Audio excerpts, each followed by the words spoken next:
Arnaud, Voilà. c'est la rentrée aujourd'hui. Oui, c'est là. Juste une seconde, je vérifie, je regarde sous la table. Des fois qu'il n'y ait pas l'imam Iqiyoussen qui ne soit pas Ah bah, planqué. On cherche, on cherche. C'est ça. Peut-être derrière Emmanuel Le Chypre. Non, on regarde. Ça serait commode. Ouais, remarque, on le verrait pas. Amélie, ok. Bon, vous avez vu, on devait l'expulser celui-là, puis il a disparu. Il s'est expulsé tout seul. Voilà. Darmanin a réussi un truc, mais il n'a pas fait exprès. Victoire par forfait. Donc, alors, l'actu, on se lance. Alors, c'est la rentrée des classes. Eh oui, alors ce matin, petit sondage autour de la table. J'imagine que vous aimez tous vos enfants. Oui.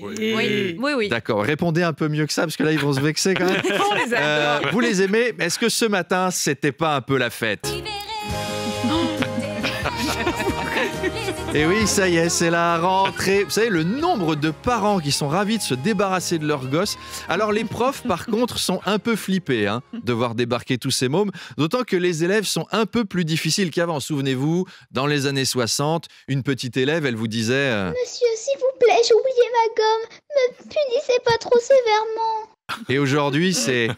Eh ouais, j'ai pas fait mes devoirs et je t'emmerde. Et qu'est-ce que tu vas me faire, tête de nœud ? Voilà, donc l'école a changé quand même.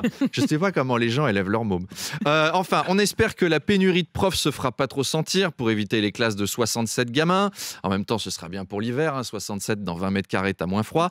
Parce que cette année, ça va être musclé entre les classes surchargées, sans chauffage, sans thunes, avec une 38e vague Covid en automne. Et les parents d'élèves de plus en plus vénères. Les profs, cherchez pas à amener les gamins jusqu'au bac. Déjà, s'ils finissent l'année vivants, et vous aussi, ce sera du bon boulot. Voilà, le bac, c'est utile quand même. Non, le bac, tu parles. Le bac, c'est comme l'herpès. T'as juste à aller au lycée, tu l'as. Et puis, ça rappelle des souvenirs à Charles, on dirait. Visiblement, oui. Et puis, est-ce que ça sert encore à quelque chose, les études ? Si tu écoutes les parents, 97% des enfants sont des génies. Oui, le mien, il est à haut potentiel. On l'a autodiagnostiqué surdoué, disruptif, précoce, HPI à tendance zèbre. Non, le tien, il est juste chiant, Corinne. Respecte un petit peu ceux qui le sont vraiment. Remarque, tant mieux si on a autant de génies, vu qu'on n'a pas de prof pour les éduquer, c'est pratique. Alors, autre sujet, Arnaud, le gaz russe, c'est fini. L'entreprise Gazprom qui a suspendu ses livraisons à l'Europe à partir d'aujourd'hui. Winter is coming. L'hiver arrive. Dans la nouvelle saison de Gazprom. Dans Gazprom, plusieurs maisons s'affrontent pour se chauffer, tout simplement. En tout cas, va falloir accélérer la transition énergétique, là. Parce que ça urge. Ah, on a un fan. Ça urge, la transition. Et on a une ministre pour ça, Agnès Pannier nul à chier. Non, mais je dis ça parce que jusqu'à présent, c'est pas brillant quand même. Alors, elle a une idée de ce qui coûte de l'énergie en France. On va fermer la lumière en pensant qu'on a fait des grosses économies d'énergie. Et puis, on va envoyer derrière un mail un peu rigolo à nos amis avec une pièce jointe et on aura consommé beaucoup plus d'énergie. Voilà, ce qui tue la planète, c'est les diaporamas de chatons. Tu vois, Charles Magnin m'a envoyé une vidéo hier d'un chien qui fait du skate et d'un bébé qui mange un citron. Ça fait... Alors oui, c'est rigolo. C'était les plus sobres. Mais tu sais que Charles, en faisant ça, tu as tué un ours polaire. Oui. C'est honteux, horrible. Alors que l'État, voilà, lui, il a toujours protégé la nature, c'est bien connu.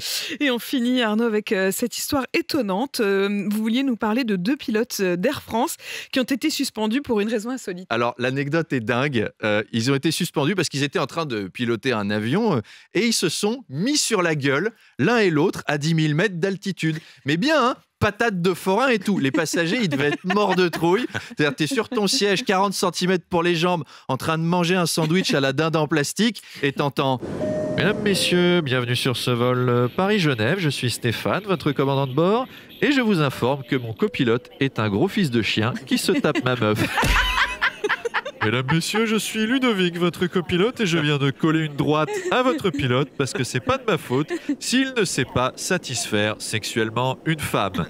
Mesdames, Messieurs, espèce d'enfoiré. Mesdames, Messieurs, va t'acheter du Viagra. Et toi, t'es là, tu vois tous les voyants d'alerte qui s'allument.